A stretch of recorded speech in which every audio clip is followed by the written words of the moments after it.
What's going on, Star Wars fans? Hello there. We are here with a special episode to talk about Ahsoka and Dooku. Welcome to our podcast. Happy to have everybody here. We got Derek and we got Nick, and I'm going to show you them. And right now, there we go. I'm glad you did that because I was like, uh-oh, I think my stuff's messed up. Does he know? I'm behind the curtain. What's going on, guys? How are you? I'm doing well. How you doing? Good. Yeah, doing well. Doing well. We got a fun show tonight. I think this ought to be entertaining. I know we've all we were talking about it, doing our homework. Cheers. We all got our what are they called? Geeky tikis? Tiki Yeah. Franklin, Tennessee. Yes. Not sponsored, but should be. No, Yeah. we'll work on that. We'll work on that. What was Maybe that can be my role on the podcast, is the sponsor guy. Hello, Jessica. You're much more than that, Derek. No, that's a little bit of a stretch. Hi, Mom. What's up? So I did want to talk about sponsorships. I'm going to put it in the, well, I thought I was going to. I'm going to put it in the chat. We are in talks with Jabba's Toys, and they have lightsabers, and it's a really cool, if you haven't checked them out, check them out. I know Derek has several. I think you and Derek have a little competition going. I don't have any yet. Not the real ones. Like, I've got 6 really nice ones, 2 that are pretty decent, and then 4 that are me. He might have you beat. I don't know how many I have, but I'll know. That's good. I'm moving next week, so I'll know then. There you go. But they're like Derek, they're the Galaxy's Edge Legacy ones. Nice. So the thing about Jabba's Toys is these are like custom made. These are made by Neil at Jabba's Toys and his team. And they're like, some of the qualms people have had about the Galaxy's Edge ones is that they're a little chunky, or maybe like, they're a lot of chunky. Yeah, and the parts are kind of, they're either like really heavy, dense metal or plastic. The benefit to that is that any of their blades fit into them, and they're kind of a one size fits all. They're still really nice and cool. But Jabba's Toys has kind of set out, he told us a story that they've set out to make them basically indestructible. What was his claim, Ron? That they have a lifetime warranty, and they've literally never had a single person take them up on it ever.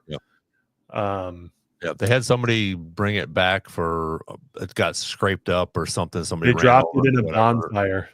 Yeah. He said he had somebody that dropped it in a bonfire, and he just gave him a new one. And as he was swapping them out, someone saw the burned lightsaber and said, "I want that." So it wasn't even a, Wow. Anyway, he was really cool. I'm sure we have more to talk about with that later. Yeah, hopefully they'll jump on tonight. I did suggest that to have them come on. We are going to have them come on for a live, I think, unless they want to do an interview, and then we can just put that up. But I'd love to have them come on for a live like this and talk about it. And we'll go ahead and do some demonstrations.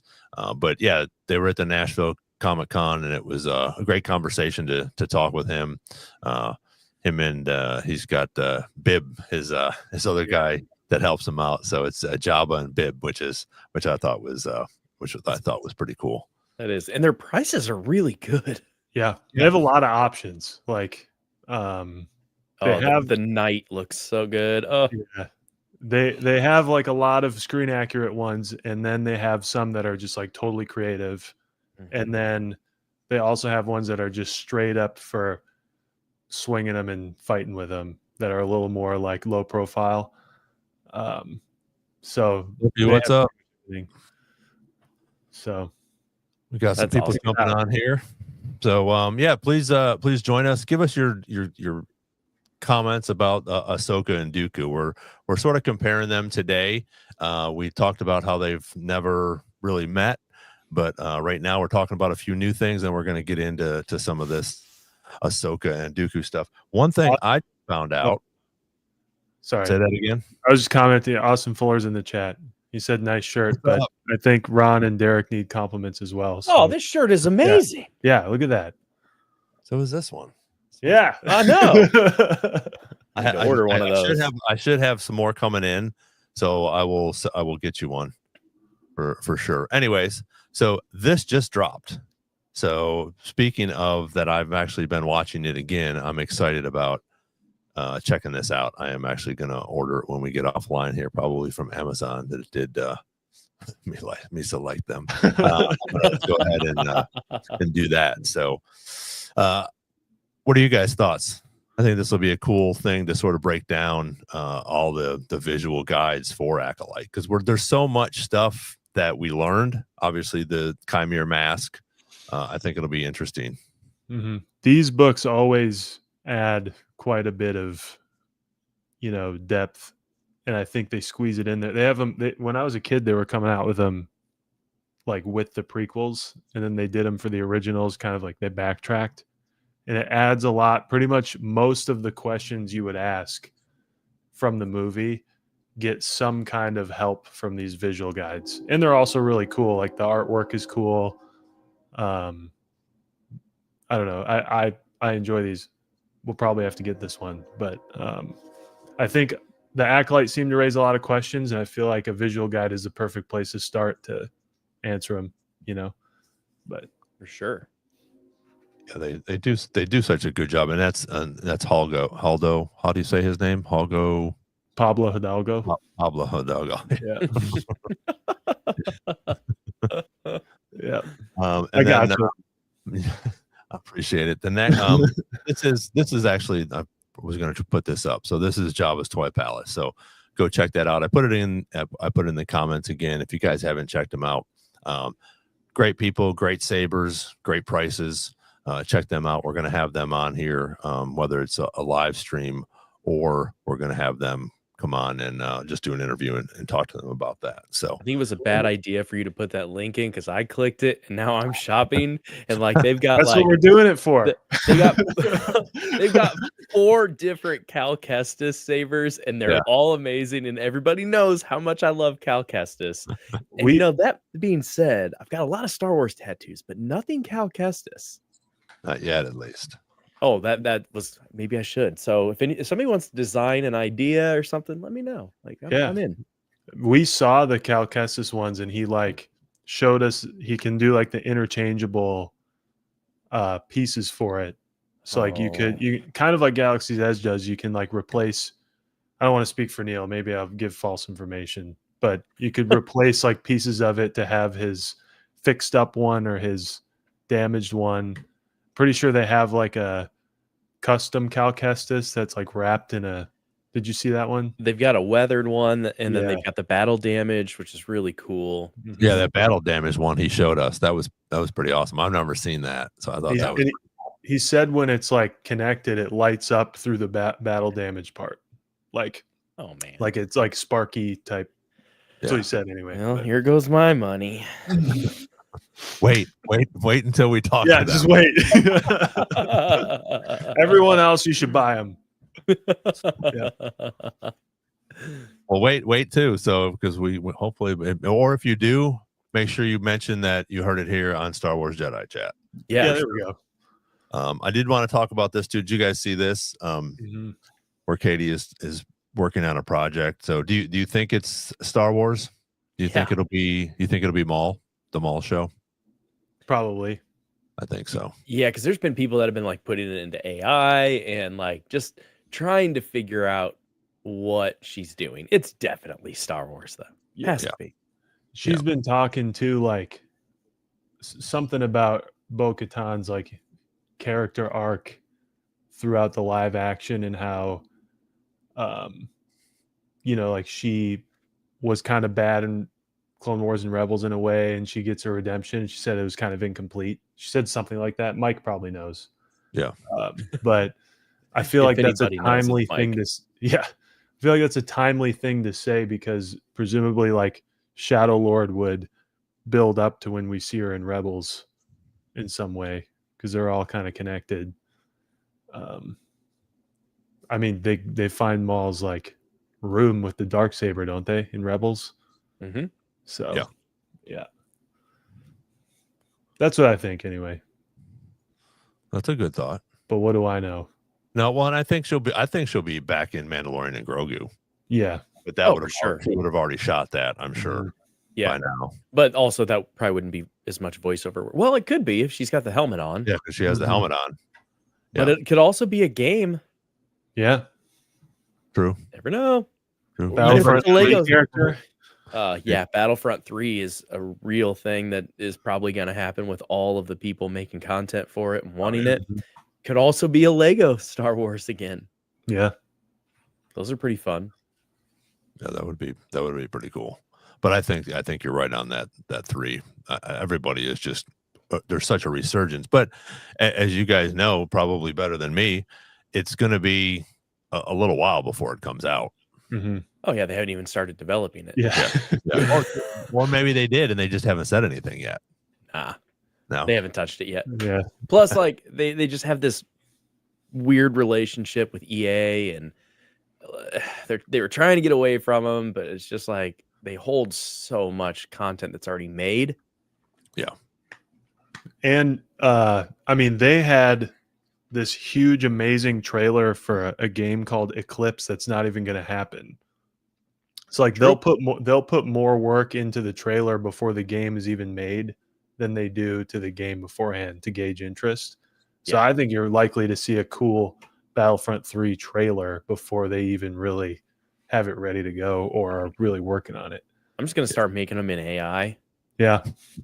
Because I send you guys stuff from AI all the time. Somebody will be. Yeah. So we're going to go ahead and kick this thing off. I think this is a great conversation. I think it'll be a cool topic. If you guys want, please put in your comments here. Let us know what you guys think throughout the podcast. I'm going to throw up some questions here. If you guys want, just put up your numbers on what you think in reference to some of these questions that we'll put up here, and we'll each talk about some different things that as we go along, because there's some cool comparisons, good and bad, and some differences between both of these. Both of these Jedis that left the order, and they both left willingly. And I think it's cool to talk about. And like we had talked about, or maybe we didn't when we came live, was that they never actually saw each other in real life, which I thought was very interesting. I Googled and GP chatted it and all that stuff. And because I thought for sure at some point during Clone Wars, all 7 seasons and 22 episodes, that at some point they saw each other, but they didn't, which I thought was very interesting. Did you guys both know that already? I know Nick did. I did not. I was like, when you said that earlier before we started the live, I was like, yeah, they did. No, they didn't. Because I was thinking all of the Clone Wars and nope. Yeah, because when he fights Anakin and Obi-Wan, she's not around. They're not in the movies, but in the Clone Wars. She's not around when the 3 of them fight. I think the second time, the second or third time. But so I thought that was pretty interesting. But what about you guys? You think that who made the right decision leaving the Jedi? Both of them. We have our first answer in the chat, Austin Fuller, Ahsoka Tano. You said both of them, Derek? Yeah. Yeah. The issue is that people are like, well, Dooku went to the dark side, and initially he wouldn't probably have gone to the dark side. He was enticed by the dark side, but that's not even really why he left. He was having issues anyway, and it was more of a morality thing of what the Jedi were doing, and he just didn't believe in the path. I mean, though, that series where they dive into more of his stuff, like as he was like changing over, was incredible. Yeah. I want more of that. You should read Dooku by Kevin Scott, canon novel. It's very good. Canon? Okay. Yeah. I'll get it. I got some credits on Audible I need to use up. Well, and I thought it was really cool as we were doing some stuff today. looking at that both of them were in Tales of the Jedi. Mhm. That was both of those stories that were there, and they're two completely different stories, but they're also the same. Like Derek was saying, I mean, Dooku walked away due to corruption and disillusionment with the Jedi Council and the Senate, the grip on the order, and Ahsoka left because she was falsely accused, and realized that the council no longer represented her ideas. Yep. Exactly. So like that's why I'm a Sith, because if anything, I'm probably more of a gray, but I like the Sith. But it's just the Jedi, they're selfish. They're like, oh, we're selfless. No, you're not. No, you're not. Get out of here. What's up, Austin Frank? What's up, Ozman? Austin Fuller, why did you change to 4, as we see in the chat? Because I made a compelling argument. Yeah, there you go. No, I think they both. I agree. I think both of them left for their own reasons, and they both had good reasons to leave.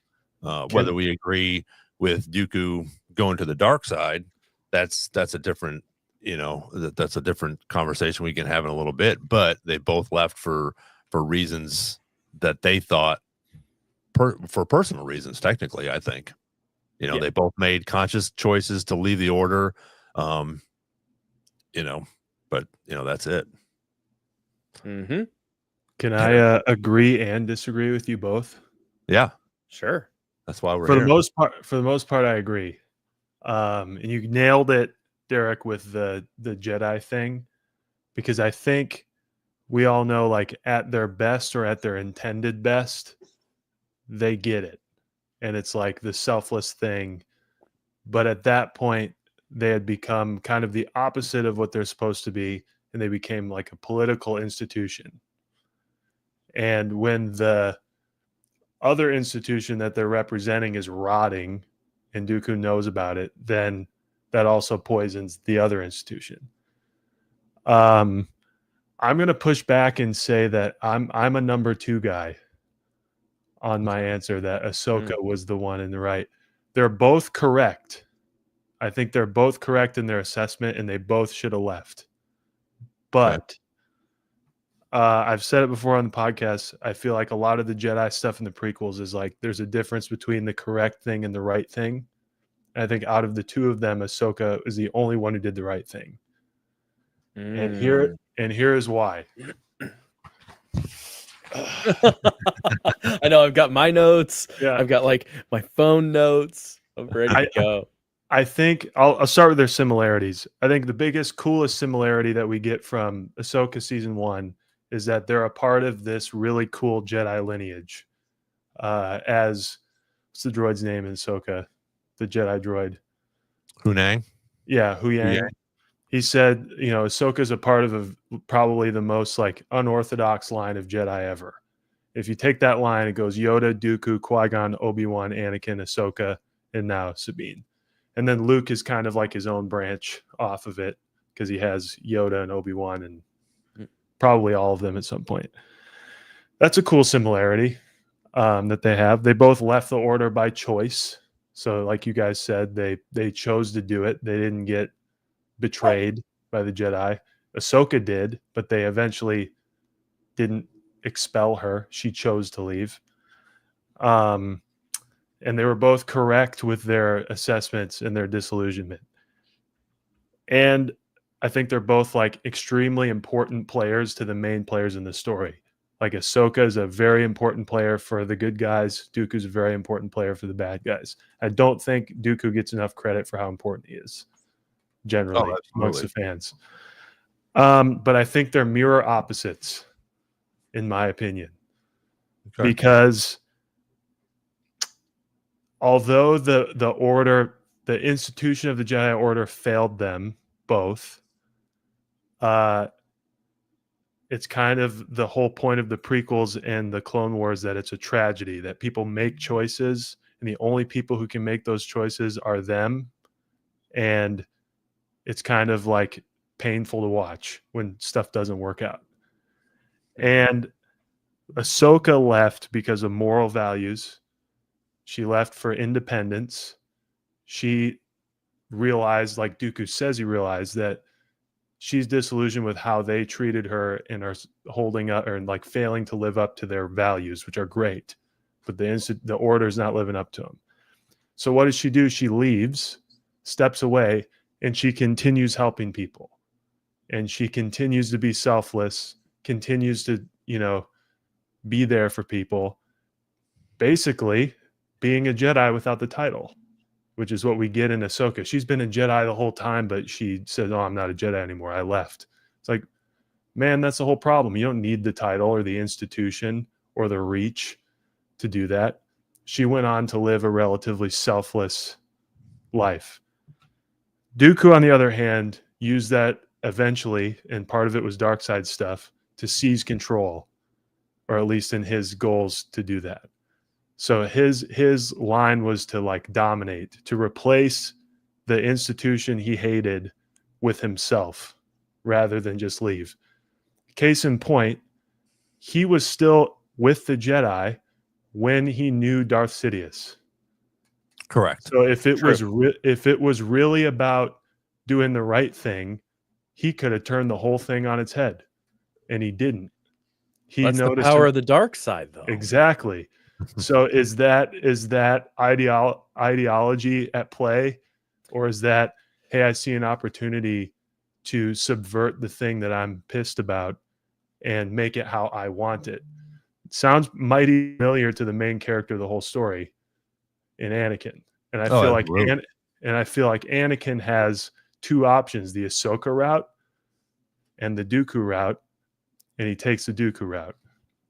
And I think that he, like, as principled and cool as Dooku is, I love Dooku, but like the guy doing the right thing does not like go create a shadow government and plot a galactic war and all that stuff if you're doing the right thing for everybody and proving a point to like a rotting institution. So I think he seeks dominance as his reaction to it, and then just gets hit with the dark side like crazy. Because again, he knew all this stuff while he was still a Jedi and didn't do the right thing. Now, here's a hypothetical question then.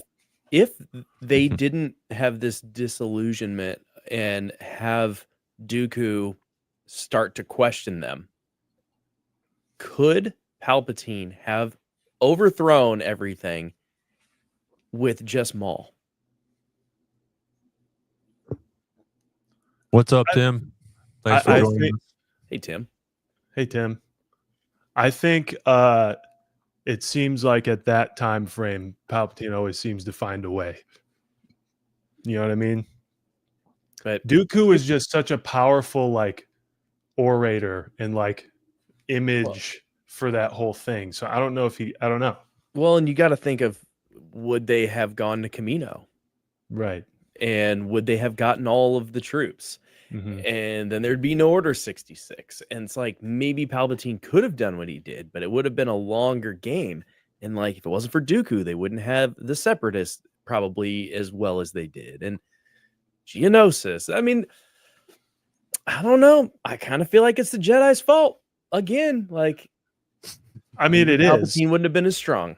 I think he got him because he was able to exploit his frustration. And then, case in point, like the what if kind of happened. Like he was with Dooku while he was a Jedi. And, Tales of Jedi makes you think at first that Qui-Gon's death like sent Dooku into tailspin. Then you discover he's totally in line with Sidious and has been, knows where he lives, goes to him.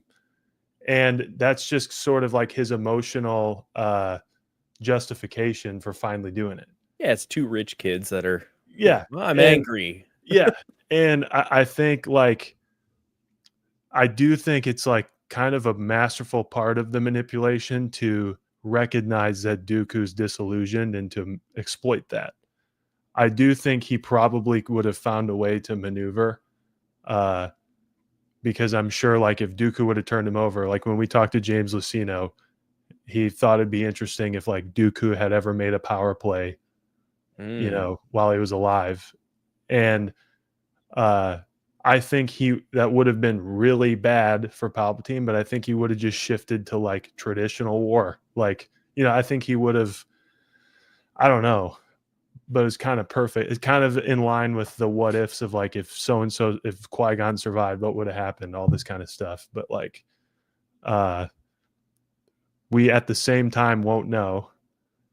And also kind of got the what if, because Dooku played both sides for a while, had the chance, had the chance to do it, and the Jedi kind of, by refusal to confront any of that, kind of screwed him and screwed up themselves, honestly. But yeah. And Austin Fuller said, "I don't think so. Maul was too much raw anger." I agree.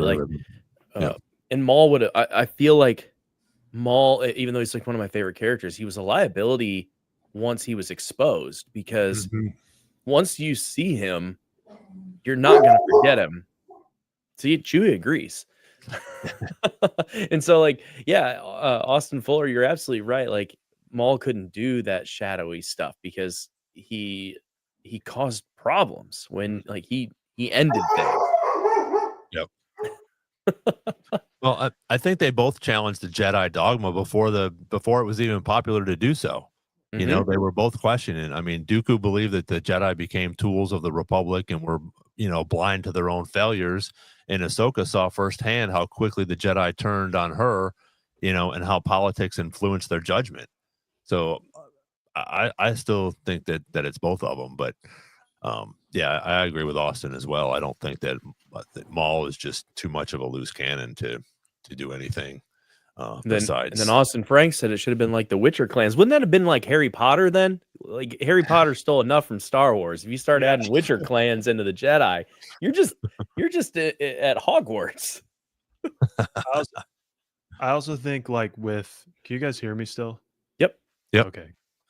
I also think with Ahsoka's leaving, it kind of represents what the Jedi should have done with the Clone Wars in the first place. They should not have represented the Republic as generals. They should not have, but in the Revenge of the Sith novel, there's a great excerpt that says, by fighting it all, the Jedi lost. So she let go and said, this isn't what we stand for. Actually, if Mike was here, we could bounce it off him. Like Mace Windu does at the beginning of Attack of the Clones, of all people, says, hey, man, we're not soldiers. Get out of here with that. This is not what we do. But they did it anyway to like maintain control. I think Ahsoka's path represents what the whole order should have done. And Dooku's path is what they did. They clung to the control of the situation and it didn't work out for them. I also think it's interesting. I want to get more about like what Dooku's Darth Tyrannus life was like. Like, was he really, did he ever get like, other than the lightning, did he ever get like extra training? Like what was his life like? Sure he did. Yeah, I mean, his lightsaber skills were pretty incredible. Best in the galaxy. But he was Form 2. Yes. Makashi. Yep. Which again, they describe it as elegant, precise, focused on lightsaber to lightsaber combat, where Ahsoka was Form 5 and later adapted into a defensive and a fluid style. So I think they both were, strategically advanced fighters. And they were trained by freaking Dooku, or Dooku was trained by Yoda, and she was trained by Anakin. I mean, it doesn't really get much better than that. I got another question up there too. I know we're still in the middle of talking, but it almost is a cool segue into that, like you were talking about how his powers as Tyrannus comes about. I think what's Austin say in terms of the Force? Austin Fuller says 2. All right, I could try to make an argument for Dooku because that's just what I do, but I am gonna say Ahsoka because she's still alive. So like, True. Dooku, I mean, yeah, you're going against some pretty tough people, and you even had like your master turn on you, but didn't Ahsoka? Yeah. Says three. I would say 2 simply because the 3 of us have talked about this for a while. The technical like strength and fight style and stuff when it comes to like will of the force type situations that never really comes into play. You know, Obi-Wan Yeah. seems to always win, yet he's kind of canonically referred to as like not as strong as the people he's up against, you know. Um And I'm he's He's Form so 3. underrated. He's so yeah. underrated. Obi-Wan Yeah. is. Yeah, so like I think Ahsoka gets it more. I think Dooku at one time got it more. And I think in terms of like attributes, Dooku probably wins. But Ahsoka's got that she's attuned to what's really going on, and Dooku's becomes attuned to himself. I feel like we can separate Dooku from Tyrannus actually. Like they're kind of like 2 different versions of him, the same way we would do Anakin and Vader. Yeah. Um, Well, I think Tyrannus is way more powerful than Dooku was. I really do. I think again because you're talking about his anger, but I think after season 7, when we see this and when Anakin trains her with all the clones, I think that's when there for the next several years, she is at the peak of her game. You know, Millennium Workshop. What's going on? Thanks for joining us.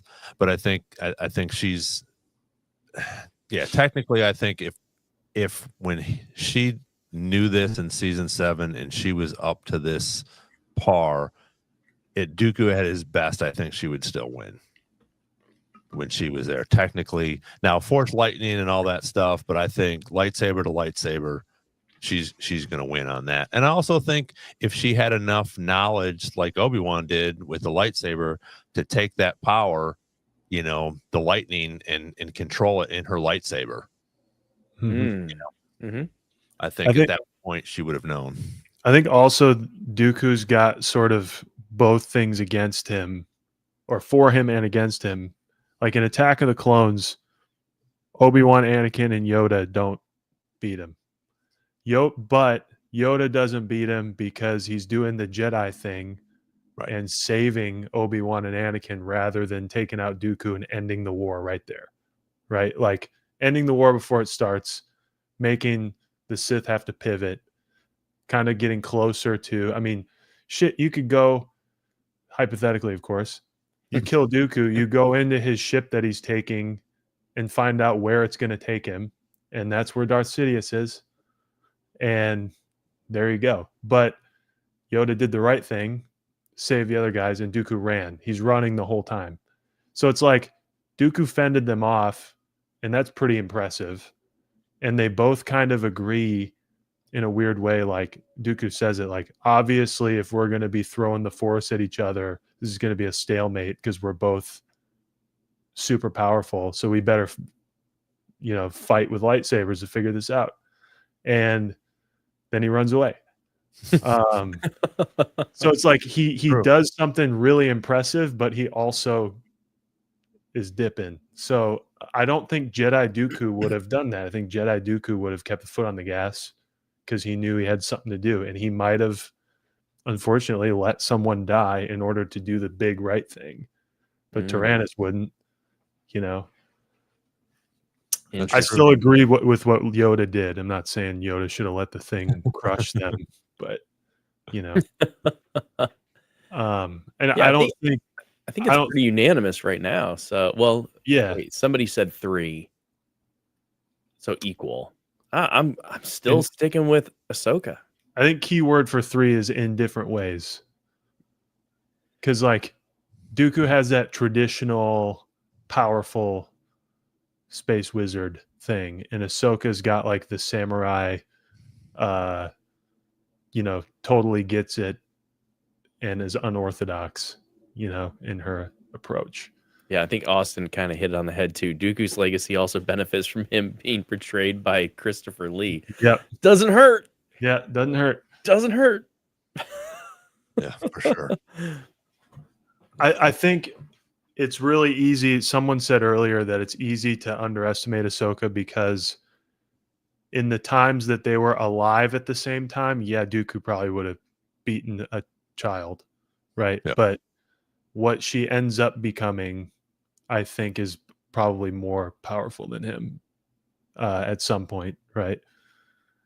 Oh yeah, Um, absolutely. I think where we're gonna leave her in this show, season 2, she's gonna be kind of a big deal.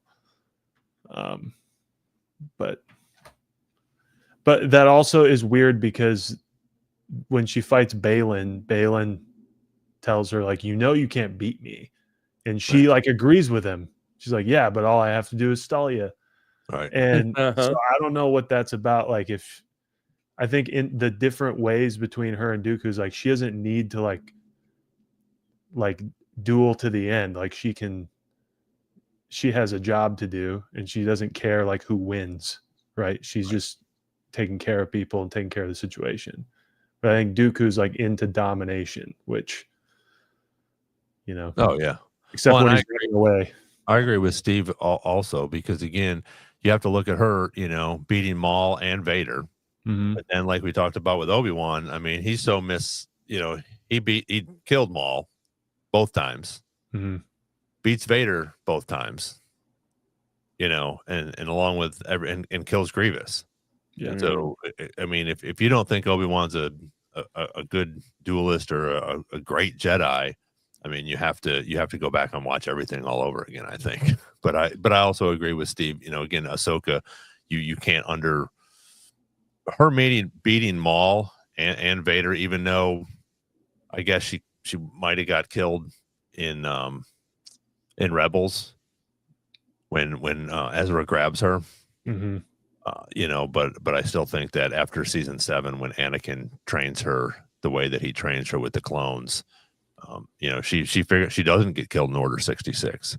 Mm-hmm. She saved Rex. I thought that was phenomenal. So I'm gonna throw something else up here too. Just great question. One had stayed. Who had a better shot at preventing Anakin's fall? Again, if Dooku hadn't left, I just don't think that Palpatine would have gone into as far into his power over everything as fast. Like, could he have done it? Maybe, but I think that was the tipping point, and that's where he also got Anakin. Like, it was also the prophecy. So, like, it was going to happen no matter what. Just let it happen.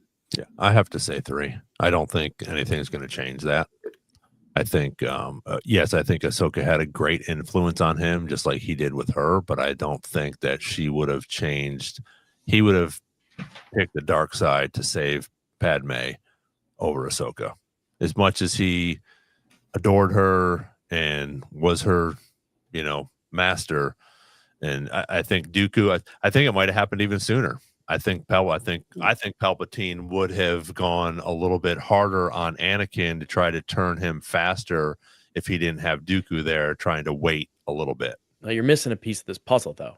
They would have never found Anakin if Dooku hadn't left, because they were out there for a reason. But wasn't they were with the Separatists? They were trying to negotiate. Well, they weren't the Separatists yet. There was a corporation. Well, true, but they were already under the control of Dooku and Palpatine. I feel like Dooku is still with the Jedi, though. At that point, I think Palpatine could have done. Because he's still with the Jedi when Qui-Gon's killed. So Palpatine and Plagueis set that up, yes. and then they find Anakin as a result. And then in Tales of the Jedi, Qui-Gon and Obi-Wan come back to tell the council about, hey, we saw a Sith Lord and we have this kid. And Dooku's like, here's the other thing with Dooku. He says in Tales of the Jedi in front of Qui-Gon, I've been warning them of the coming darkness. I've done my job. It's like, yeah, you also just had a meeting with him. Right. It's like, well, I what are told we you. talking I about? told Yeah. you. You Well, didn't see, really do okay, so anything. I thought. So yeah, it looks like obviously you're right, but I thought that Dooku was already on that side at the beginning of the prequels. So that I does mean, change it. he Don't is. I feel foolish? No, you're right though. He is, but he hasn't committed yet. Got it. Okay. Like, So I was yeah, like 50. he's getting groomed. Yeah, but had he not even gotten to that point, would they have been able to execute everything that they did? I think they would have just done it differently. Probably. Yeah. I think they still were going to cause like political turmoil, whether the armies were involved or not. And my answer is also 3, although I did a lot of thinking about this, hence the notebook. I didn't know you were going to ask this question. I'm so glad you did. Because I was going to ask. Please enlighten us. The thing I wrote is that what if scenarios don't always equal salvation stories, and that if you as a character or a person have to depend on someone else to do the right thing for you, then that's codependence and that's not independence. So if Anakin Skywalker has to rely on Dooku, Qui-Gon Jinn, Obi-Wan, Ahsoka to help him not fall to the dark side, then he's going no matter what. And that indicates to me that the fall is inevitable unless he helps himself. And if the people around him give him the opportunity to help himself. I don't always think that was there for him. And therein lies this sort of like moral tension of, how the Jedi treated him, how Ahsoka and Obi-Wan kind of danced around it. I don't know if Dooku is wrong in any way for seeing or for like being disillusioned. I don't think so. I think he was probably also going to leave no matter what or cause a problem for them. But I think Ahsoka had a blind spot for Anakin. I think Obi-Wan had a blind spot for Anakin. I think Dooku would have ideologically, even if he stayed with the Jedi, maybe like rushed Anakin's issues even more, So my answer is 3. And I think Ahsoka's blind spot is because like Obi-Wan and Ahsoka both love Anakin a lot. And Ahsoka's blind spot is that she's always, always seeing the best of him. And she can't fathom, even when Maul is telling her, like, he's being groomed, he's gone. Like, she's like, no. And that's what gets her to, like, fight him. Hey, Mike. Oh, hello. There he is. Oh, hello. What's happening? Not much. Pleasant surprise. Unlike last week, I was not listening before because I couldn't be. So I have no idea what you guys talked about. So I'm just gonna sit back and listen for a sec, so I don't repeat everything you guys just said. Okay. We're talking about the question. Go ahead. No, you go ahead, Ron. So what Nick was talking about is I posted a couple of questions, and the one we're talking about right now is we're doing the I think I texted you about this. We're doing the Ahsoka and Dooku sort of comparison. Yeah. So if one of them stayed, who would have had a better shot at preventing Anakin's fall? 1, Dooku, 2, Ahsoka, or 3, no one could stop it. And that is what Nick is talking about right now. Yeah. So I picked 3.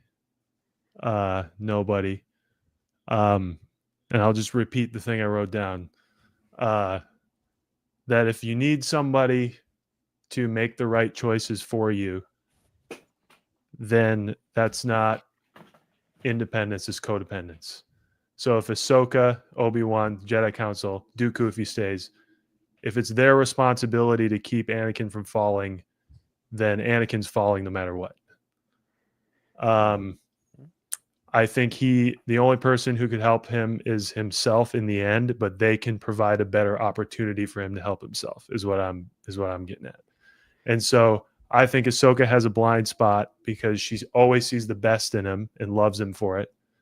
Obi-Wan has a blind spot because he feels responsible for him, loves him for it, knows he's dangerous, and doesn't want to confront that, doesn't want to admit it. He's in denial, and he wants to keep his faith in him. The Jedi straight up don't trust him and believe he's dangerous, and are rigid with him and emotionally detached to him. And Anakin himself, I think, has enough issues to trigger a fall. Nonetheless, he's also being heavily manipulated by a very powerful Sith Lord, and by galactic events that are skewing his experience as a Jedi, turning him into a warrior first and a Jedi second. And I think all of that is kind of designed to make him vulnerable.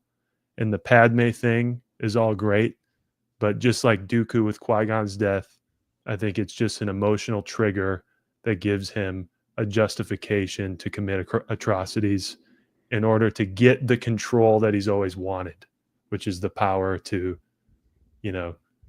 be who he wants to be. As Palpatine puts it, a life of significance and conscience. And as Anakin puts it many times, the most powerful Jedi ever. All that stuff. And I think we all relate to that because we would love to save our loved ones from dying, but it's definitely a hook. Like George Lucas didn't put a scene in there implying that he killed a bunch of kids because he's telling you that that's what's going to save Padme. He's telling you he's kind of crazy for other reasons too, and he's driven that way because Palpatine finally found the best hook, the way he found a hook in Dooku as well.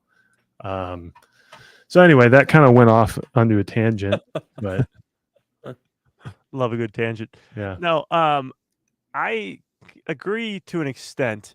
I don't think if Dooku stayed, it would have affected much.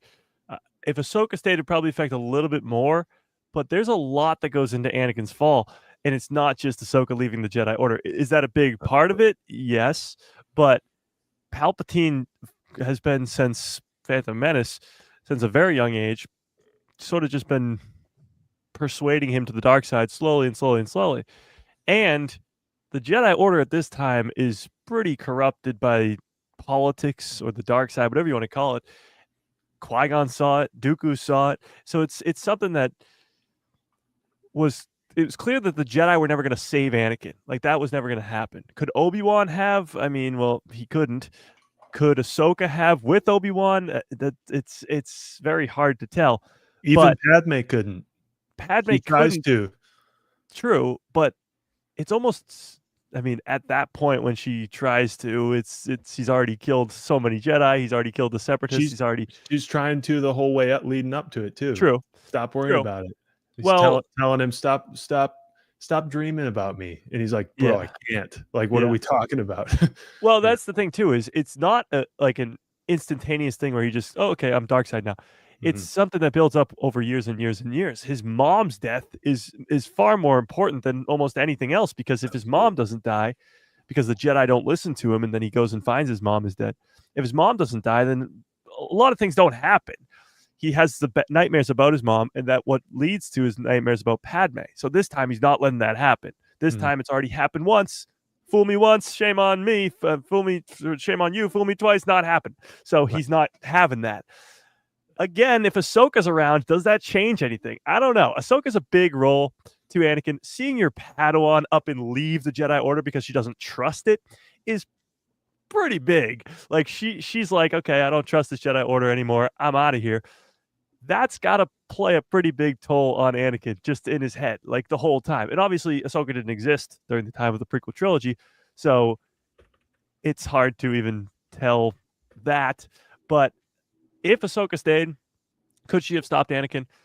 Probably not. I mean, there's just too many other factors to it. Palpatine specifically. I'm sure Palpatine would have found a way to get rid of Ahsoka anyway. And then we could even dive into, did Palpatine have some involvement in getting Ahsoka gone? Because he clearly had an involvement of getting his mom killed. Like that, so many people think that, I don't think it's canon that happened, right? It's not canon that he got the Tusken Raiders to capture her. I think there's some kind of Legends lore where Dooku hired him. Yes. Yeah. But that's not canon. But even still, a lot of fans believe that, and I kind of do too, is Palpatine had some persuasion in killing his mom. then he might be the one, if not placing the dreams in Anakin's head, but at least being the one who created his mom dying, so creating this thing with Padme too. So I agree. I don't think anybody could have stopped it unless it was something a long, long time before, because Palpatine had already sunk in his claws. Can we just blame Yoda? Like, No. I mean, if, No. if Dooku was his Padawan, I mean, I think Yoda's in a tough spot because yeah, corrupt. yeah, well, I think think send the hate mail to Iowa. yeah, he's in this position of just trying to keep everything together when he should, like I said earlier, the Ahsoka path out of the Order is kind of the direction Yoda might have wanted to steer them in with the war anyway. But you have this sort of no-win scenario where, okay, well, the Republic's going to be armed and we're supposed to be keepers of the peace. Probably the best people to oversee that is us, so we have to do it. And yeah, I feel like Yoda's always between a rock and a hard place. And I don't know if you touched on this in your Mace Windu episode, Mike. I'm sorry I didn't see.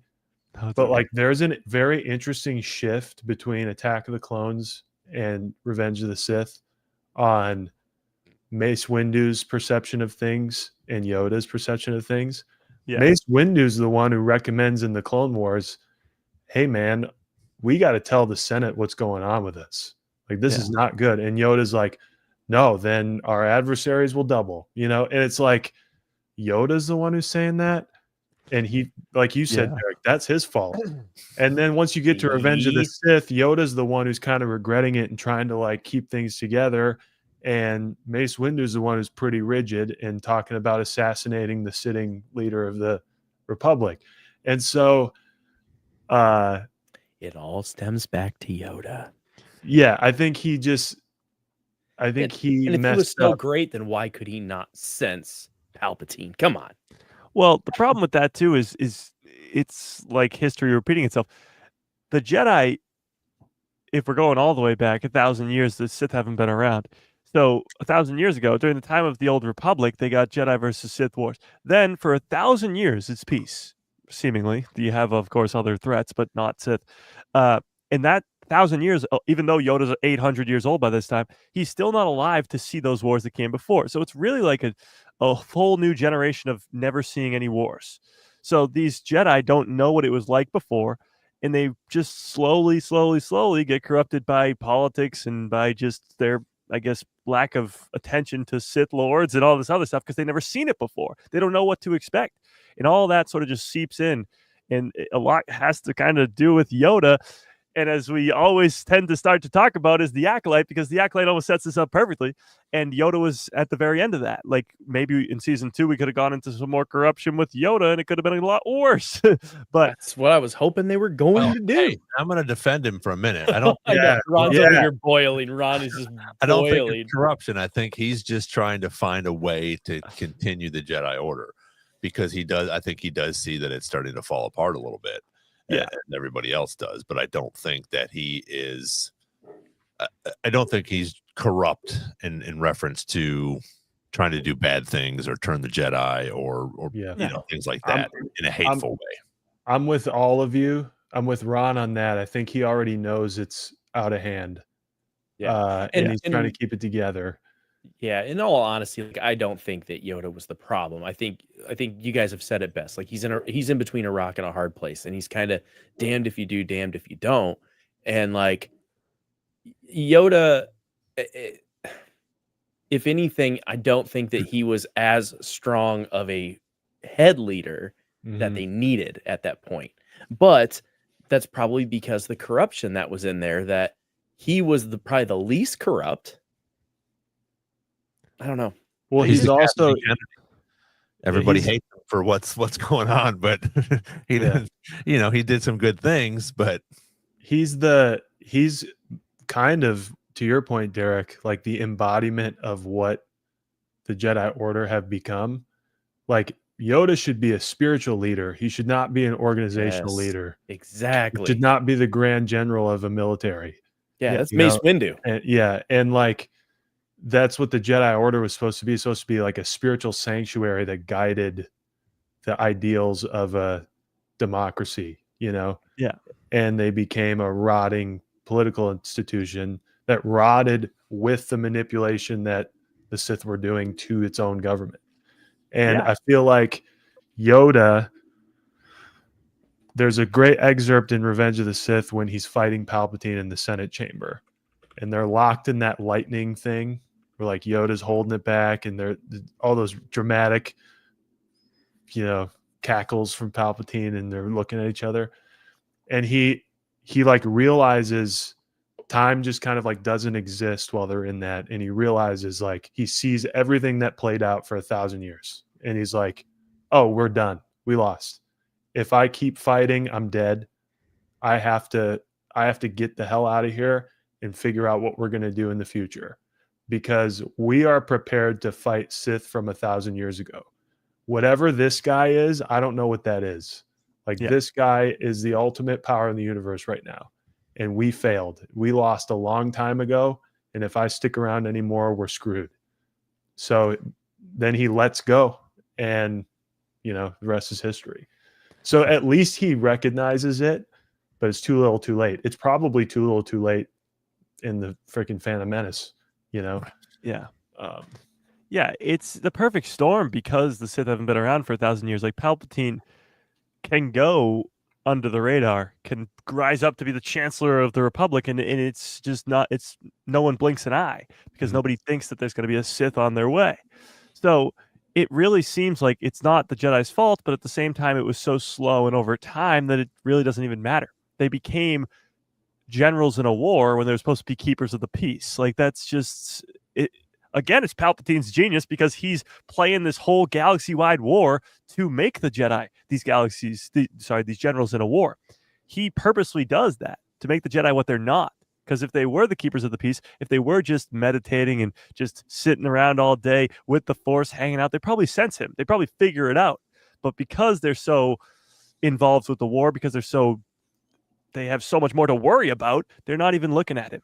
He's a second option for them. I've also developed a great segue from what you just said, Mike. Yeah. Maybe a little bit of headcanon, but like there's this idea that Palpatine, Darth Sidious, what have you, has this immense ability to like cloud the entirety of the Force. Like, this dark shroud or whatever, as Yoda puts it, the shroud of the dark side's fallen, we're in this now. It seems like in some of the most recent canon, they refer to like suffering as a big trigger for the Jedi. And so to add to his ability to do that to the Jedi, to manufacture a war that just creates endless suffering, has got to disrupt the abilities of the Jedi in a way that they just can't recover from. Yeah, you see it all the time participating in it. Yeah, they're participating in it. And so that's why I said, like what I said before, by fighting it all, they lost. And Ahsoka's path, back to our main topic, is kind of the type of path they maybe should have taken as a whole. Whereas Dooku's path is the path they did take. They tried to seize control, maintain control. Dooku's situation is, like I said, he tried to replace them with himself rather than like, do the right thing or whatever. And we were talking, Mike, that we had a bunch of questions before. You should check them out. That we had everybody answer, but I got one too. So Ahsoka, it's a perfect example. Ahsoka, she, in her show, even because she becomes the living embodiment of the daughter in a way, she's like the living embodiment of the light side of the Force. She leaves the Jedi Order, and then the Ahsoka series itself almost perfectly explains where the Jedi went wrong. All the world between worlds stuff where she's like, I'm worried that I was just raised to be a warrior. Like that's all I was raised to be during that time, because she was raised during the Clone Wars under Anakin. And that's pretty much what she was raised to be. But the whole gist of that world between worlds sequence is to teach her, no, she's not just that. She's everything else that Anakin was. And she's not just the bad side of Anakin Skywalker. Now, she's sort of going down a path of learning that the Jedi were wrong, figuring out what was actually wrong, especially during her generation of Clone Wars younglings, and figuring that out. And now, during this time of post, even original trilogy, the Jedi are long gone. She's figuring out what the light side actually should look like, what the Jedi should look like. Now, what Ahsoka's future looks like, whether she comes back to the galaxy or not, whether she helps out with Luke Skywalker's Jedi Temple, whether the Jedi fall again because of the same problems and Luke Skywalker just does it all again because he has the same issues. I guess we'll find out hopefully soon in the future. But I think we see in the Ahsoka series that play out, like Ahsoka realizing the issues of the Jedi, the fact that they were just warriors and they shouldn't have been, and they should have been focusing on a lot of other more important issues like Anakin's fall to the dark side and not a war that they shouldn't even be fighting in. Well, and I think it's cool too because Balin touches on that when he talks about how, the power rises here and then it falls over here, and then the good guys have it and then the bad guys have it, and he's fed up with it. Yeah, he's done. He's like, I need to find something new. But he's going the Dooku route. He wants to seize the power for himself. It's not like, hey, I want to end all this chaos. It's like I know best, the same way all the rest of them do, and I'm gonna go find this thing and seize it for myself. Well, it was kind of like with Pong Krell too in Clone Wars and stuff, where he was like sabotaging his own missions because he was going to join the Separatists in Dooku. Yeah. He was trying to impress him. Yeah. What a toady. Yeah, he sucks. I've never, honestly, I don't know if I've ever seen more like universal hate for a Star Wars character on like Twitter and stuff than Pong Krell. Oh, dude. I wanted to reach through the freaking TV and kick his ass. They did such a great job of making him absolutely horrendous. Yeah. They did my boy Dexter Jester dirty by using his species, though. So on all that stuff there, that next question, who do you guys think left a bigger legacy in the galaxy? Dooku, because he reshaped the Republic through war. Ahsoka, inspiring the rebellion and new Jedi, or the balance to each other? Well, it depends on how you define legacy too, because if it's like what is more well known, Dooku, because Ahsoka, most of the stuff she did is behind the scenes. Like she's not a star. She doesn't need that ego trip. But then like if you didn't have Ahsoka, where would you be? So for me, it's like who left a bigger legacy or who made a bigger impact? In universe, it's Dooku for sure. I think it's hands down. Out of you, like to our bird's eye view, 100% Ahsoka. Yeah. Although, as I said before, I do think Dooku doesn't get enough credit for how important he was, like from fans. Yeah. But I think in universe, a good litmus test would be like if you ask the characters in Andor who Ahsoka Tano is, they would say, who are you talking about? But if you ask them, do you know who Count Dooku was? Be like, yeah, I learned about him in school. Austin said exactly what I said. I probably just stole what you were saying. Thanks, Austin. I completely agree. I think Dooku, especially because of the war and how it was a galaxy-wide war, everybody knew the name.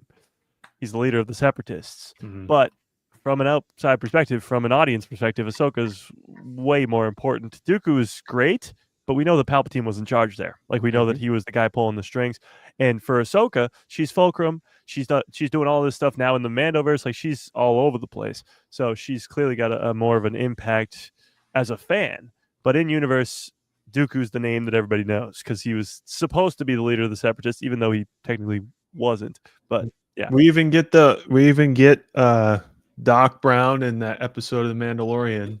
Yeah, whose entire little scheme he was running was because he's like a separatist apologist.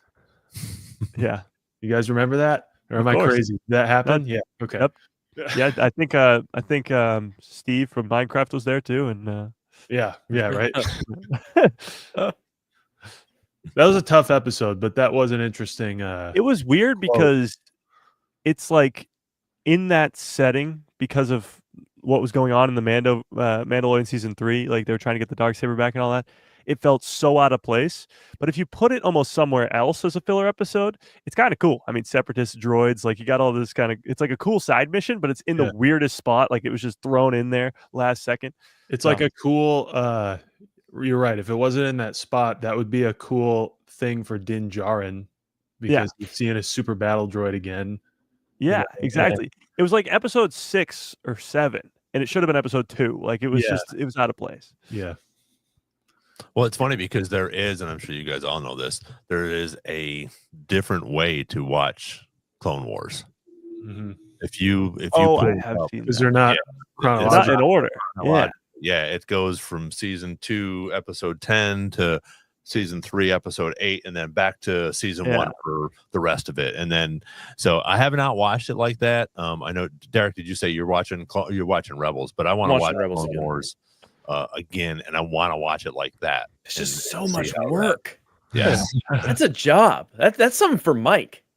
I'm watching Clone Wars right now, actually. I rest my case. I just started season 4, so yeah, I'm at the a little past halfway. Mon Cal versus whatever arc on the ocean planet there. So I'm on that, and then actually the Umbara arc's coming up soon, so get some more Paul and Grell up in here. Jan, I have to figure out how to create a poll. Jan just asked me to create a poll. I think you can only do that if you're in the YouTube studio. Well, Mike's able to do it. Yeah. So do you have like the live stream pulled up on YouTube? No, but I can. Yeah. So if you go to like YouTube Studio, like Derek just said, and then you go to live streams. Okay. And then I'll have to do that next time for sure. Yeah. Because then we'll work on that because you'll get an audio loop too if you're not paying attention. So it's we can just do our own poll here. Yeah. Just put it in the chat. Yeah, just put a letter or a number, whichever I decide to put up for that question. The question is, which of these best describes Dooku's true flaw? A, pride. B, trusting Palpatine. C, losing faith too quickly. D, wanting to fix everything his way. We've got some answers. I think it's kind of a combination here. Trusting Palpatine is definitely a big part of it. Losing faith too quickly, not really. His big turning point was Qui-Gon's death. Yes. I think when the Sith return, and like that's a lot of what Tales of the Jedi is, but when the Sith return and then he has to go back home and leave the Jedi Order, all that is the perfect time for Palpatine to swoop in and come take him away. But it's still just the Jedi not listening to them. And like Qui-Gon's not on the council because he sees the flaws. The same reason Ahsoka leaves, the same reason Dooku leaves. But it's Qui-Gon not joining the council, Qui-Gon then dying, which leads to Dooku's downfall. But definitely trusting Palpatine was a big part of that. Yeah. A point I made earlier was that he was already in contact with Darth Sidious while still in the Jedi Temple. He had already done the Camino erasing. He had already presumably ordered the military. The claws were in, and then, there you go. And then Qui-Gon is killed, and that's just kind of his final straw. I think his disillusionment took a long time, and Palpatine, took advantage of that. And I think that was basically like a gift to Palpatine because Count Dooku is an excellent voice for the thing that they're trying to create, which is like a whole separatist alliance, He's like the perfect candidate for that. He's smart. He's a former Jedi who is now going up, he knows from the inside how corrupt it is to the public anyway. And he's also incredibly powerful. And, and he's the leader of Serena or whatever the plan is. Yeah. So I think I'm going to say trusting Palpatine because I think the pride plays into it later. I think like Dooku Jedi, it wasn't necessarily a pride thing. It was a belief thing.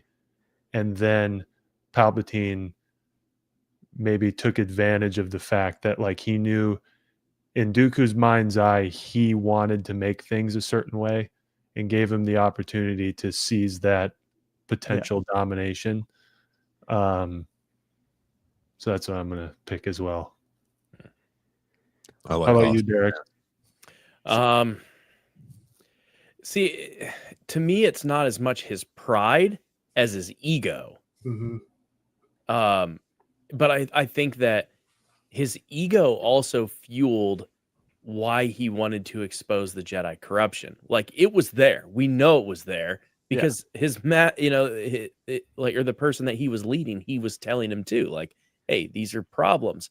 But I also feel like it was because he had this ego trip of wanting to be heard, wanting to be the big leader, wanting to be in charge, wanting power. And that was just a recipe for Palpatine to get him. So to me, it's ego. Yeah, there you go. Oh, go ahead.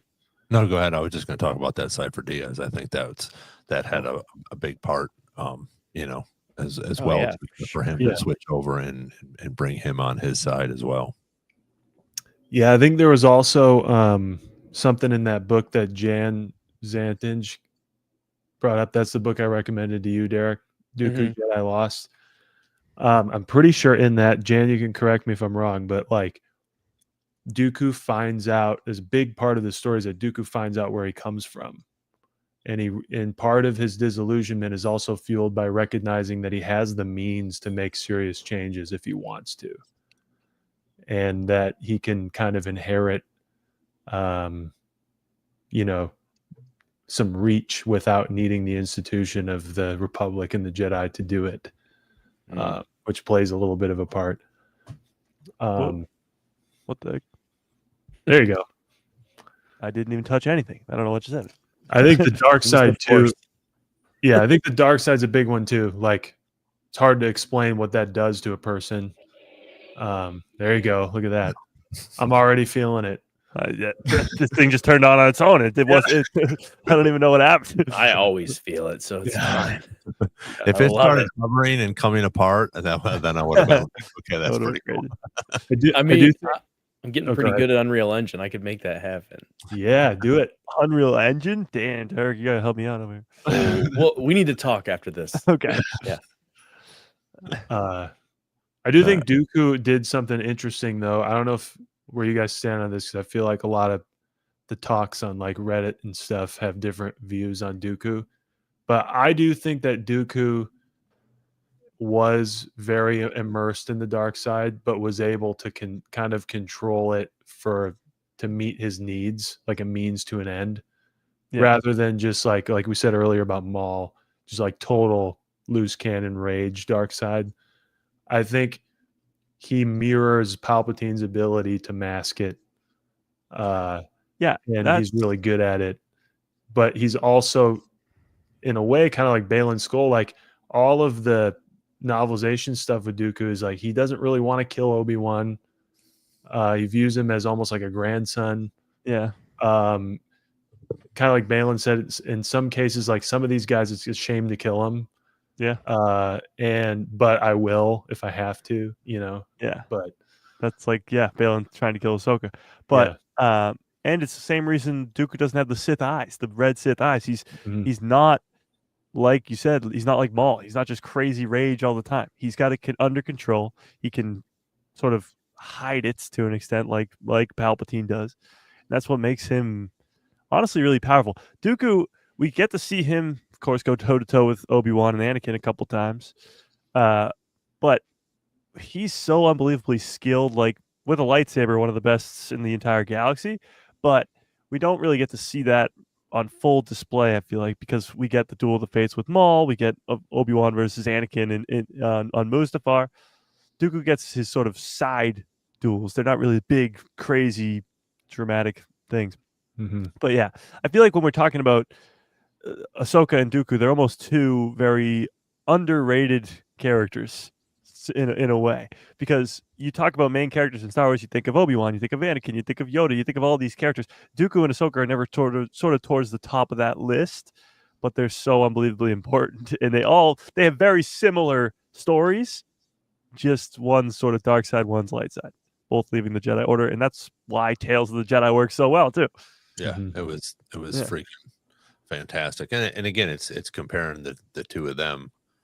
Not comparing them, I'm sorry, but putting them together because they are such good characters, and they have a lot to bring into the Star Wars universe now. You know, Yeah. even as Ahsoka is brought in by Dave afterwards, but I really liked how they went back on this, you know, with Dooku, and were able to show him and his emotions again when Qui-Gon dies, and just some of the things that he believes before we even know that. So it took us back, which I thought was really cool. Yeah. Austin makes a good point. Dooku's a white collar Sith. That's a funny way to, yeah. Yeah. Next question. You guys want me to read it? Go for it. What did Ahsoka gain by leaving the Jedi Order? A, freedom. B, clarity and purpose. C, isolation and loss. D, a stronger connection to the Force. That's kind of tough. Well, it's sort of a combination of A and B, I guess. She gets a stronger connection to the Force, I guess, in doing so, but it's more so the freedom and the clarity and purpose, because she's leaving the Jedi. Well, it's sort of all that leads up to it. She gets framed for this whole bombing thing, and she learns this distrust. Barriss Havia. She gets this distrust in the Jedi, and then she really takes a step back because she's on the run, and she takes a step back and looks at the Jedi Order as a whole, and she's like, well, what's going on? It's crazy that this 14-year-old, 15-year-old girl figures it out before everybody else almost. It's like Five's figuring it out. When does Five figure it out? Season 4, Season 5? Whatever. Like right before Ahsoka figures it out. Like they figure it out back to back almost. So the Clone Wars is really cool just because it's awesome, but it's got so many people just figuring it out, and they can't like obviously tell anybody, but they figure it out in a way. And Ahsoka is one of those characters because she's like, okay, this is wrong. Whatever the Jedi are doing is wrong, and I'm not coming back to this. They kicked me out, and I'm staying out. So I think it has a lot to do with probably A and B, I think. Yeah, for me, like C is not what she gained, but how she gained it. The isolation and loss, like, wow, that made her so much. Well, it gave her that clarity and purpose. Yeah. And it also gave her the stronger connection to the Force. So yeah, I feel like, yeah, I think A and B for sure are good, but C, you wouldn't have any of those without C. I'm not saying C is the right answer. It's just you wouldn't have it without it. It's the outcome from it. Yeah. Good job on the multiple choice, Ron. Yeah. I would not pass that test. Well, I would say I agree with the freedom, but I think the clarity and purpose. Man, you could almost argue all of these things with her, because again, she does, like you said, Mike, she does become stronger with the Force. She did want that freedom now, you know, that because she saw, or at least in her eyes, she saw that the Jedi Order was not up to what she thought. So now she's going to find clarity and purpose with it. Isolation and loss, probably not, but there was probably a little bit of isolation there, I think. But again, stronger connection to the Force. But yeah, definitely clarity and purpose and freedom. But I could have put all of the above on that one, and that's probably the one I would have taken. I guess maybe not C, but the other three for sure. I think I would just put them in an order. I go C first, because she did get isolated. That her whole experience was very isolating, and she lost everything she knows, not just by leaving, but then loses it through Order 66. Yeah. And then through B, she finds A and D eventually. Yeah. So I would just order them C, B, A, D. Yeah. Well, the way I see it is Ahsoka becomes the daughter. Like, she's the living embodiment of the light side. And as she does that, she pretty much sees the corruption, I guess we're using, corruption in the Jedi Order. And she sees that and she's like, I'm done. So it's almost, to me, because I see her becoming the daughter when that happens in Mortis, that the light side has left the Jedi Order, like completely left the Jedi Order. It's gone. It's too far gone. And then moments later, a couple weeks later, I don't know, the timeline in the Clone Wars is weird. A couple weeks later, a couple months later, whatever it is, it turns into Order 66 and it all collapses. So it's like she was the warning. She was the was the smoke before the fire, I guess. Yeah. Yeah, I would definitely agree with that. So this is an interesting one. I think this will, because again, we have a lot of different aspects besides the ones that are actually here, I think. So who is a bigger impact on Anakin Skywalker? Dooku, uh, pushing him closer to Sidious, Ahsoka, her exit pushing him over the edge, both influenced him, or neither? I think for me, and I'll take this first. For me, I don't think it was neither. I think both of them did, but I also think that if Dooku hadn't, if he wasn't killed, if he wasn't part of this, I still think like the first question, or one of the other questions that we talked about, I still think that Anakin would have gone to the dark side, but I think it would have been a different persuasion. And same with Ahsoka. With Ahsoka leaving the Jedi Order, I think that also made him look at the Jedi and think, okay, well, maybe Sidious has a point here. Maybe I should think about this a little bit more. So, I would, for me, I think they both, for see, see, I think both of them had. Don't we all hate Sand? That's a pretty good one.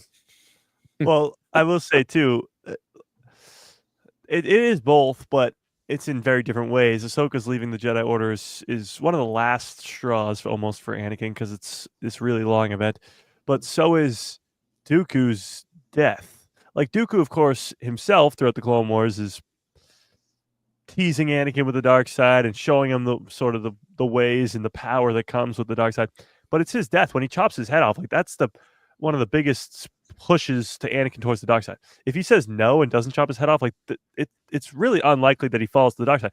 Him getting that first sort of, it's not the Jedi way, straight up just chop his head off, that's a huge part of, it starts the movie, and it's a huge kickoff point into his inevitable fall. It mirrors the throne room from Return of the Jedi. You know, Luke throws his lightsaber away, and Anakin chops his head off. Yeah. I agree they're in different ways. That's going to be my answer, is both. And like Ahsoka's is obviously incredibly personal in a way that Dooku could just never be for him, especially if you watch him, not just the films in the Clone Wars. Like Anakin has no regard for Dooku at all. Never knew him. Sees him as an enemy. But I think the things that Dooku did and represented affected Anakin in ways that like are kind of immeasurable, i.e. the war itself, like constantly isolating him, constantly pushing Anakin into, the situation of fighting a war and being confused with the politics of it and all that stuff. I think it's like Dooku has a lot to do with that, and it indirectly affects Anakin, but not at all nearly in the more personal way that Ahsoka does. So I think it's just different. And then the icing on top is what you said, Mike. Executing him is kind of a huge deal that we gloss over a little bit. But that's more of a Palpatine thing, honestly, because he's the one who told him to do it. So I don't know, but I mean, Ahsoka. Well, Dooku's death, of course, is a big deal, but Ahsoka continues to be sort of a big reason as to why Anakin almost sticks around in Vader. Because obviously Luke's the only one who can get to him. Ahsoka cuts off half the mask. Obi-Wan cuts off half the mask, and Luke's the only one who can take off the full mask. But we see the final scene of Clone Wars Season 7, where Vader comes to the wreckage and picks up the lightsaber. Like, there's always that. The Ahsoka and Anakin connection is so strong. Dooku, it's over once he cuts his head off. Like, that's... Anakin has way more of a connection to Ahsoka. It's his former Padawan. Dooku is just another enemy. Like, he's had plenty of enemies. Does that enemy have a big impact on him falling to the dark side? Yes. But it's after that still Ahsoka hangs around. They still fight again. He's still in her head. Like, all that stuff is still there. And with Dooku, it's just not. It's the last thing. There's nothing left in his head. I just got a thing on my phone, though, that says that at the CinemaCon, is it? Jon Favreau just presented footage for the Mandalorian and Grogu movie at Cine Europe today. Hmm. I don't know what that is. Not publicly, of course. Never publicly. Yeah. But some more footage for the Mandalorian. I'm sure it'll be leaked out sometime soon here. Or at least a description of it will be. Interesting. Pretty cool. Interesting. Very subtle. Mrs. Sister House. There's got to be a teaser trailer somewhat soon. I mean, we're like what now? 11 months away. So yeah, less than a year. Teaser trailer needs to come out soon. Yeah, we were before you got on. This just came out. Yeah, I gotta get that. Yeah. I was telling. I just started. Well, actually, I'm almost done. I'm on episode 6 or 7, I think. I just watched Acolyte again while I've been traveling. So I was like, yeah, I'm gonna watch this again. It's so good. It really is. I know we're getting off a little off topic, but I just want anytime I see those clips of the fights in episode 5 and episode 8, it's so good. Yes. And everybody gives crap about the lightsaber changing colors, but I thought that was so cool. Like, we want cool new stuff in Star Wars.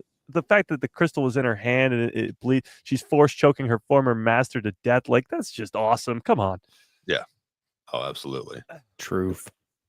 Yep. Well, and I think like even like you were saying the other day, I want to go back and watch. He's just stepping out for a minute. I want to go back and watch Skeleton Crew again. Yeah. Mm-hmm. And watch that, because again, that was so cool in reference to everything, because it wasn't. Yeah, there was a little bit of Jedi involved in it, but it was still a cool story that we were able to sink our teeth into from Star Wars. So, and it feels like eventually, like, it's not really connected to too much. There's some references here and there to other things, but I think eventually At-Aten itself, that forge, the Old Republic, whatever, it's going to turn into something. Like, something had to fund the First Order to become the powerful thing that it was, and there's over 1,000, whatever it was, 1,113 vaults on At-Aten. Like, there's got to be some purpose to all that big setup, you know? Yeah, and I hope they, even if it's in Ahsoka or Mandalorian and Grogu movie, I think it would be cool, just like you said, just to figure out what that was. Does the Republic have it, or do they still have it, or is that how they, built some stuff up, or what happened to it? Because it did that is a huge unanswered question, I think. In reference to that.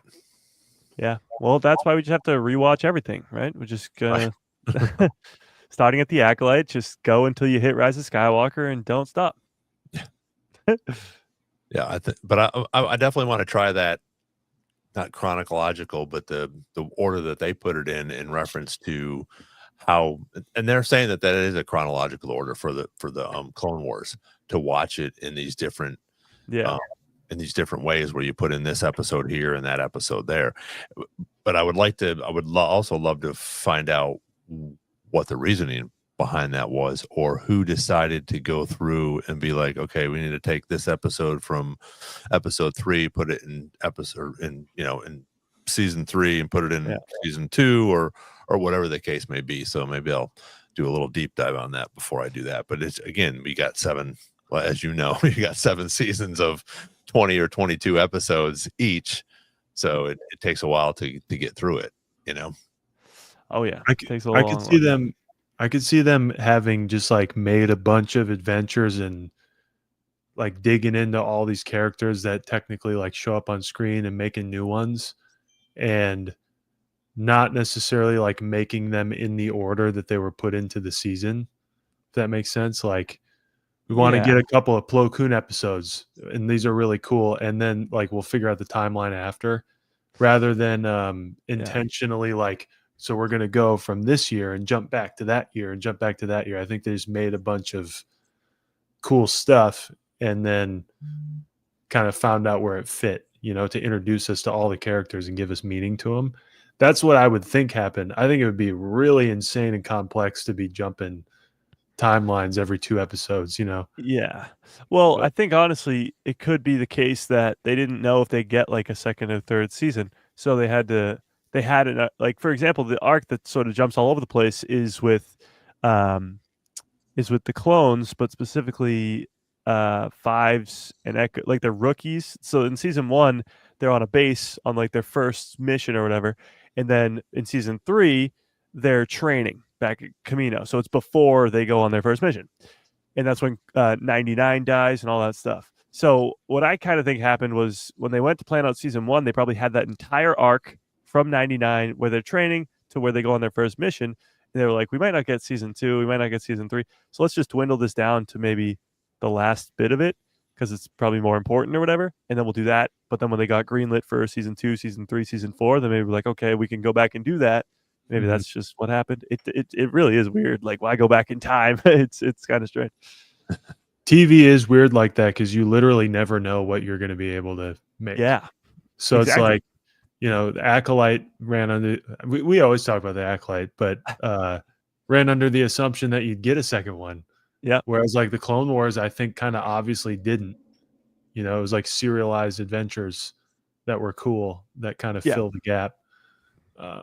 Well, certain shows do work or set up a second season, I guess. Like Andor, of course, does. If Andor just ended after season 1, we'd be like, wait, what? What's going on? What happened?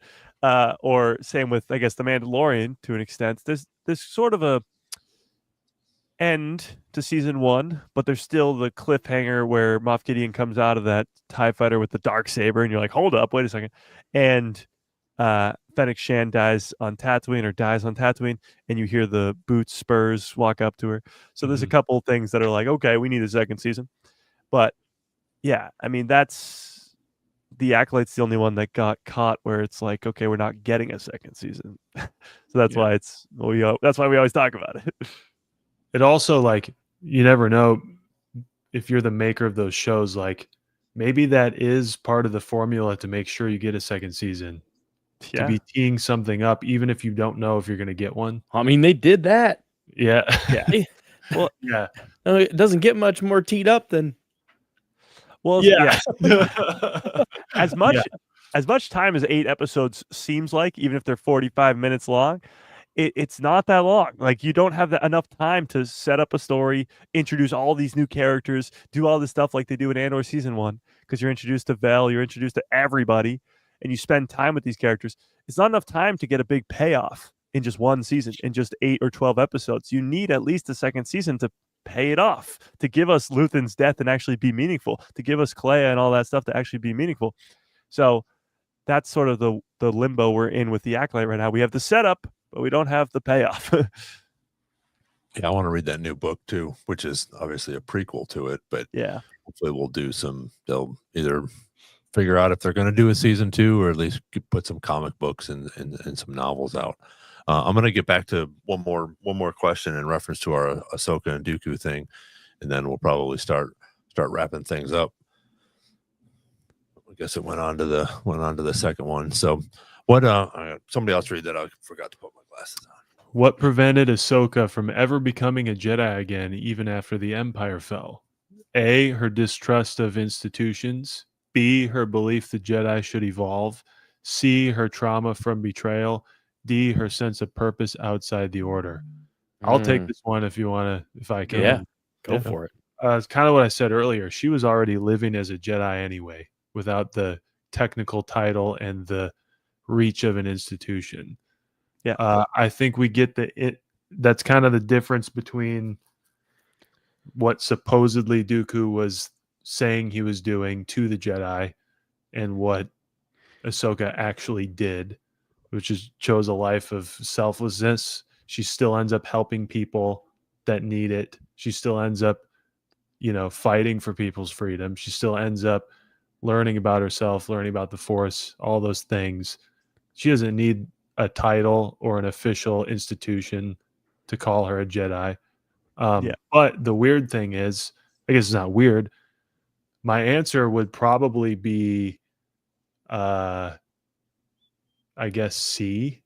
Yeah. Because I don't think that she didn't seek out, she would actively was telling people I'm not a Jedi anymore. Yep. But what's ironic is that she absolutely is and is acting like one. Yes.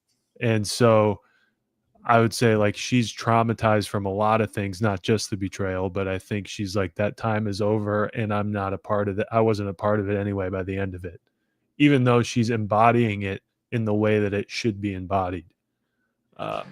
So Yeah, no, absolutely. I think C was what I was going to go with too. She is like the embodiment of a Jedi, what people I guess sort of have called a gray Jedi, but she's what the Jedi were supposed to be.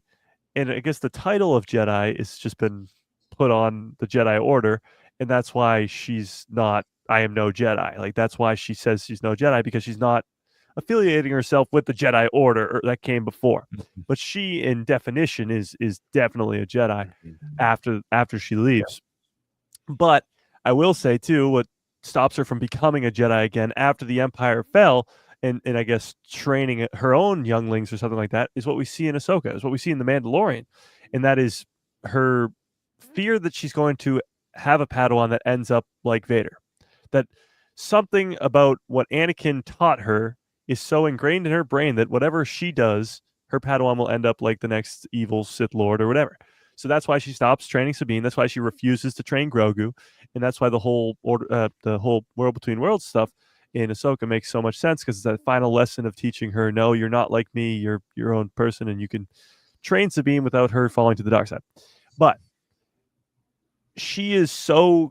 The reason she doesn't go back to the Jedi Order is she's so concerned. She's so scared that whatever happens or whatever happened to Anakin could happen to her, could happen to whoever she trains. Like that's sort of the big concern for her after she finds out in Rebels that Anakin is Vader. Mm-hmm. Yeah. Kind of the same eventual disillusionment that Luke ends up with. Yeah. And the same initial disillusionment that Obi-Wan has immediately following the events of the prequels. Of kind of losing, still in name only, kind of having faith that it was something, or like Baylan Skoll says, he misses the idea of it, but it's gone. Talk about mirror images. It might be Ahsoka and Baylan to a T. Yeah. Different, mirror image, different path. But Derek, what do you think? Well, part of me thinks like it again. I love how Ron put these out, like these options, but like her belief that the Jedi should evolve, I don't think she doesn't necessarily want the Jedi to evolve, but she's living as if the Jedi have evolved to what the ideal should be. So I'm gonna say her trauma from betrayal, but she's living as how she sees the Jedi should be. Yeah. How I also see the Jedi should be. Yeah. I also think the term gray Jedi, as it's stated by our fandom, is actually what the Jedi are at their best. Yeah, like that's they're what not they're supposed to separate be. thing. That's what they're supposed to be. That's what their vision and ideals are. But the institution of it all that we get in the prequels is so rotted away from that like I don't remember who in the group said it a few minutes ago, but like Jedi Order gets kind of stamped on what a Jedi is, and that's not what it is. So like if you consider Qui-Gon a gray Jedi, I actually think he's just closer to what a Jedi is than Mace Windu is. Like I think Mace Windu's a little bogged down in the politics of it. Qui-Gon's totally free from it. Ahsoka's way closer to what a Jedi is than, Dooku leaving was, I think, in her path. So I don't know. I think that's kind of the same thing. No, absolutely. I think the Jedi have morphed into something that they aren't anymore. And so fans just take the gray Jedi name and give it to characters who are just Jedi or have just followed the real Jedi way, I guess. Mm-hmm. Yeah. Yeah, absolutely. I think that's go ahead. I feel like gray Jedi actually better describes the corrupted Jedi. Like is a better describer word. Yeah, gray, because they've sort of lost their way. They've kind of rotted a little bit. I like that. But we kind of reversed it because of cool stories. But and the idea, like I think an interesting idea behind Ahsoka and Dooku is also that things cost something. Like Dooku's path cost him his soul, whereas Ahsoka's path she kept her soul, but it cost her everything she loved and knew. It's not like they just got to switch teams and keep going. It cost them a great deal. And they made their choices, which kind of makes it, sad and cool at the same time. It's the moral tension that keeps us in it, I think, in all of Star Wars. But yeah. The last thing that Jan was saying right here is, given she left the Jedi Order like Dooku, do you think Sidious would have tried to influence her if Anakin wasn't around, or was she too weak to be a Sith apprentice? With this type of stuff, I think that it's hard for me to answer, because I think they made Anakin, so to speak. So he's going to be around. If they made Ahsoka, if him and Plagueis made Ahsoka, then it maybe would be a different story. But I don't think that they're going to look for anything else. Palpatine was going after Anakin no matter what, and that's like when we were talking about before. I think no matter what happened, whether Dooku had more of an influence or Ahsoka had more of an influence on him going to the dark side, it doesn't matter. He's still going to go to the dark side no matter what, because he is the chosen one, whichever point of view you want to look at. I think that would be my answer in reference to that. I don't think that he's going to look for anybody else except for the chosen one. Well, I don't think she has it in her to have that rage. Like you see her get upset at things, but like it's not the same way that Anakin would get angry. Yeah. Palpatine's big thing is that he can identify what's useful to him, and he can also do that through the Force a little bit. Great excerpt from Plagueis is when Plagueis and Palpatine meet Dooku and Qui-Gon and go, something going on with these two. Let's keep an eye on them. They can feel it. I also think that Palpatine, for the most part, doesn't really care about any of the other Jedi at all. I think it's pretty a common theme through like some of the novels and stuff through the original trilogy or in between the two trilogies, that like Vader or whoever it is, like, man, Obi-Wan's still out there, Yoda's still out there, all these people are still out there. He's like, dude, I don't care. Job's finished. Like, they can hide all they want. I think he'd care if he knew Luke was out there, and he ends up caring when he knows Luke is out there. But with Ahsoka, I think it's kind of like his arrogance a little bit, where he's also a little bit correct. It was like, she didn't pose a threat to me. I don't, we've said it before on the show that Order 66 probably was like 99% effective. That's all he needs is to just destabilize, like clear out his biggest adversary, and then he's got the rest in the bag. And so I feel like all these kind of straggling people, they are a threat, but he's not going to go out of his way to like, hey, I know Obi-Wan's out there, Darth Vader, but like, we have bigger fish to fry now. If you run into him, kill him. But like, we're moving on. And I just don't see that him caring about Ahsoka, unfortunately. I think it's partly his arrogance and partly, the position he's in at that point. Yeah, and I think going back to what we said earlier, I think he, in a way, could have used Ahsoka the way he wanted her to, because her falling to the dark side is no help to him. He wants Anakin. How she can help with that is by leaving the Jedi Order so that he just trusts the Jedi even more. So if he really was behind this whole Barasafi bombing thing, and he was really the puppet master there, then he does use Ahsoka to his own benefit. It's not by bringing her to the dark side, because that's not what he needs or wants or doesn't even care. It's having her leave the Jedi Order to plant that seed of distrust in the Jedi in Anakin's head. And also, like, he's constantly trying to separate Anakin from her and Obi-Wan. Yeah. He knows, kind of like, he's not going to recruit Obi-Wan. It's more beneficial for him to kill him. Same way with his mom. Same thing with giving him ideas about Padme. So I think she's more like, once he's kind of got, like Ron said, once he's got Anakin, she's insignificant to him. And I don't think she was ever significant to him in the first place, other than how can I maneuver her around and cause a problem, Meaning Palpatine? Yes. Yeah. Now, do you think Do you guys think that Palpatine put her in place as his Padawan, or did he, as she became his Padawan and he saw what was going on, then he started manipulating what he was going to do in reference to Barriss Offee to get her out of there? Or do you think that he brought her in because even at that point, he was still too young to really have an apprentice? Yeah. True. Yeah, there's a lot of pressure, right? Mm-hmm. Yeah. But did Palpatine put her in that spot to be his apprentice, or after he saw that she was his apprentice and what was going on, maybe she was taking him a little bit, to the right side, and he wanted Anakin to come to the left side. So then he decided, okay, now I'm going to do that. So that would be pretty interesting. It would be pretty interesting. No, it would be pretty interesting because giving Anakin a Padawan is just another attachment for him to lose. And him losing his mom was very important. So you would assume that him losing Padme, of course, and losing his own apprentice would be just as important for him to fall into the dark side.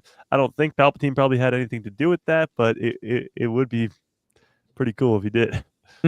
I think based on how appalled the Jedi are when Palpatine appoints him as a representative, I don't think they previously had allowed him to do any Jedi stuff. Yeah. Especially like in Attack of the Clones when he's like, I'm going to negotiate us out of a war. And the Jedi are preemptively telling him, like I said before, not with us, you aren't. Like, what are you talking about? We serve the Republic, we don't serve you. And so I can't imagine he would have influenced that to happen as Palpatine. Maybe once he saw that Anakin had an apprentice, he goes, all right, I have another link in the chain. Like, this is another way for him to not only like get stronger for the future, but have an attachment, like you said. And you can toy with that a little, like, oh, the Jedi don't trust you enough. They have to like keep someone with you all the time, and it is a wild thing for them to do. Let's teach him responsibility by giving him a child in the middle of a war. Like, I don't know why they did that or if they really go into it that much, but well, and she's obviously, as we know, if you're going to go through the Jedi Temple, obviously you have to have some maturity. But I didn't realize that she was like 14 to 17 years old during the Clone Wars. I mean, she's very young, and especially as we consider a 17-year-old decided to leave out whatever. So I thought that was very interesting, but it also makes sense that obviously they're probably more mature, than most people are. Once you're going to get set into the Jedi Order, you have these powers as well. It's interesting that they would make such a fuss about, basically it's Yoda allowing Obi-Wan to train Anakin. They weren't going to do it. And Obi-Wan says, I'm doing it whether you like it or not. So it might as well be under your roof, and so Yoda says, all right, I get it. Like, we'll do it. But the rest of them are like, no way. And then 10 years later, they just say, hey, Anakin, we're going to do the same thing. You're even less prepared. And more dangerous, and we don't trust you. Sounds like a great idea. Yeah, so here you go. So now, Obi-Wan, you have to supervise that too. And Yoda, you have to be responsible for that choice too. And it's like an unnecessary I'm glad they did it, obviously. I agree with this. I do not. Yeah. But do it. You still did, Yoda. Yeah, and to your point, Derek, Yoda does a lot of talking about how he speaks for the council. He does, he a lot of lines he says like, do you agree with this? The council does not. Like, really? Because I think most of the time Obi-Wan's kind of in the middle.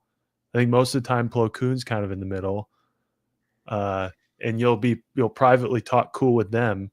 Yeah. But like in front of the council, you all make a governing decision all together. It seems like your boy Mace Windu has a lot of influence on it. But I digress. But I think again, like you guys were talking about, Yoda should have been the spiritual leader, in reference to teaching them, whether it was even in combat, teaching them lightsaber stuff, teaching them theory, teaching them the Jedi ways. But once that war kicked in, then yeah, now we have to figure out, okay, who is going to be our commander now? You can still do this, Yoda over here, you can do that, but we need somebody like Mace. Uh-oh. Oh no! Of that. Oh nope, he's back. Okay, you He's froze back. for a minute. Sorry. Very good. But yeah, I think it's a interesting way to look at that as well. Yeah. Mhm. Well, Yeah. you have the situation of like, sorry, I've already brought it up today, but big pivotal moment in Attack of the Clones where Mace Windu of all people is like, hey, we got to be open and honest about what we're experiencing right now. And it's kind of what you're saying now, a little bit of a call out to Yoda saying like, you're the wise guy here. You're the one who can usually kind of meditate and give us an answer. And we can't do that anymore. We got to tell the Senate they can't count on us anymore. And he's like, no, can't do that. Yeah. And that's a problem. I can quit anytime I want. Yeah. And of all people, because I think I'm kind of 50-50 on Mace Windu sometimes. TJ, who we had on the podcast, kind of talked me out of him a little bit. But like, had he just taken the reins and done that, we might have had a very different, at least initial outcome to how, the galaxy maneuvered. Yeah. It also, Yoda might have been right. It all might have fallen apart if they go before the Senate and say, Yeah. we no longer have control of the situation. Yeah, and then they look at Dooku and go, well, look at, he's part of the Separatists. He's got control. They want to bring right peace here. Yeah. Let's go over there with them and let's get out of here. Mm-hmm. You know? Dooku has that linchpin on them where it's like he's telling all the people who are seceding, like, hey, they're not who they say they are. And so if they go in front of them and say, yep, he's right, Yeah. they're screwed, But Cool. Well, again, thank you guys for coming on here, talking about Ahsoka and Dooku. I thought that was it's been a really cool podcast. Thank you everybody for joining us. Jan, Tim, Austin, Steve, all you guys, appreciate you guys coming on here and throwing up some answers to the questions and everything. Again, having Mike on here, if you haven't checked it out, a guy who loves Star Wars. Tuesday, Thursday, and Saturdays, he's live. Derek, again, with Living with the Land Speeder, thank you guys for joining us. We will not be here next week. I know I let a couple guys know I'm going to be out of town, so I will not be here next week. We will be back on July 2nd, so just before the holiday weekend. So if you guys want, please join us then. And again, thanks everybody for being here and talking about this. And we'll be back again. We have some cool interviews coming up. Please go ahead and look at a bunch of different things that we have on the channel. And also, that's my new little thing. So if you haven't already, please, like Mike would say, smash a like, subscribe it, click the bell so you get notifications when we have new stuff coming up. And again, may the Force be with you. And thanks for joining us on Star Wars Jedi Podcast.